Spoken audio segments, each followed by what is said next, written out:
What's up, Sales Nation? There are 4 different buyer personality types, and these personality types make up the acronym STAR. And in this video, we're going to outline each and every one of them, and I'm going to share the best way to sell to each of these buyer personality types as well. Unfortunately, well, psychopath is not a personality type that we're going to cover in this video, so it's not going to help you deal with your sales manager. But for everyone else, if you're ready, hit that thumbs up button and let's jump right into it.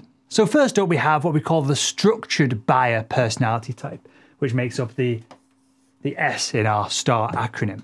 Buyers with structured personality types, well, they tend to think in systems. They don't want you to give them just one piece of the puzzle. They want to know how every single thing works and how it all works together as well. You're going to notice that the prospect has this structured buyer personality type because they're going to ask you questions like, and what happens next, and what is the previous step?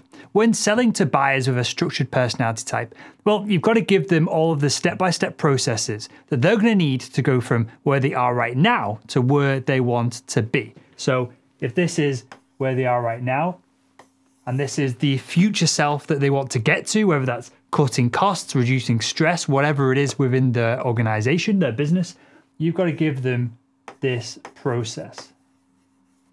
Otherwise, they're never going to get the deal done. You've got to cut back on the emotional side of the sales process, at least at first, and give them all of the pieces of the puzzle instead. Next, we have the personality type of what we call the technical buyer. So we'll stick a T on here. The technical buyer is someone very analytical. They want to know every single detail about every single element of the product that you're selling. This is me, right? If I'm buying my Nissan GTR, I want to know what brake horsepower it has versus what engine year it is, because all of that is variable depending on what ECU or the software system in the car itself, what software has been flashed on top of that.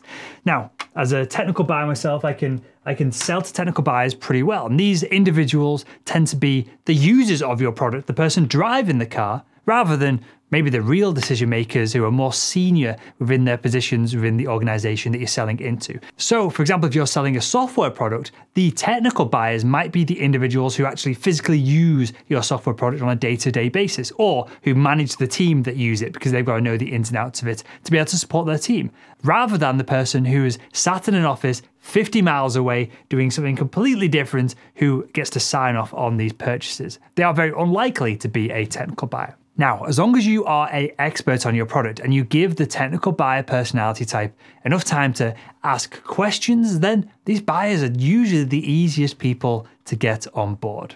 Next up, we have what we call the action-based buyers.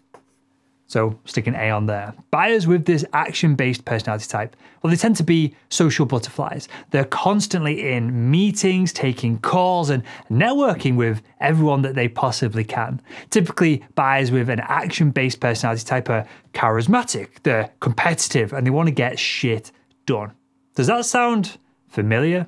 Well, most salespeople typically have a streak of this action-based personality type in them as well, because people who have this action-based personality type, they tend to fall into jobs like sales or like senior management. So when you're selling to these action-based personality individuals, well, you should try and focus on the fact that you are similar to them, and you can use this to build rapid rapport with them. Additionally, if you can make these buyers look good in front of their peers, well, they're far more likely to buy from you. That's what you should be focused on with all of your messaging, not you're going to make the organization look good, I'm going to make you look good. That's the focus. We're focusing on me rather than we when we're selling to these individuals. On top of that, you need to stay out of the weeds. Don't get analytical, and you're going to have great success in closing them. And finally, we have the relationship-focused buyer personality types.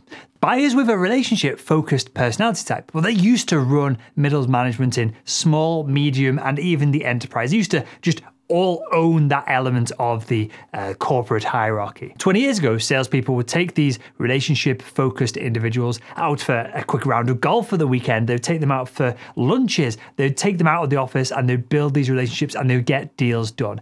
Unfortunately, these days, relationship-focused buyers are getting pushed out of management because it's just becoming more and more cutthroat and fast-paced. Now, you can recognize these buyers because they're going to be very wary when you first start to engage with them. But they're going to warm up to you over time. So if you see that dichotomy of cold at first, love you a month later, they're probably a relationship-focused buyer. Now, to win business from these relationship-focused buyers, you've got to have a plan over a course of 1 to 3 weeks or so to be in front of them, to share valuable content with them, to connect with them routinely, and to engage at the personal level, not just as a business person or not just as a salesperson. They'll warm up to you, and as soon as they're warm to you, you essentially shut out a lot of the competition. So there we have the 4 personality types. We have the structured buyer, the technical buyer, the action-based buyer, and the relationship-focused buyer. To win business from any of these personality types, you've just got to understand the different wants and needs of each. When you understand these different buyer personality types and you change your sales process depending on which buyer personality type you're selling to, essentially you lubricate the deal. You make everything smoother, you build rapport quicker, you build trust quicker, and you're more likely to get the deals done. So I hope you enjoyed that video, and if you did, make sure to click subscribe, hit that thumbs up button so YouTube shares this video with more of Sales Nation and we can widen our reach. And if you want to become wildly motivated and hit your sales target every single time, click the link to salesman.org in the description box below, and I'll see you in the next video.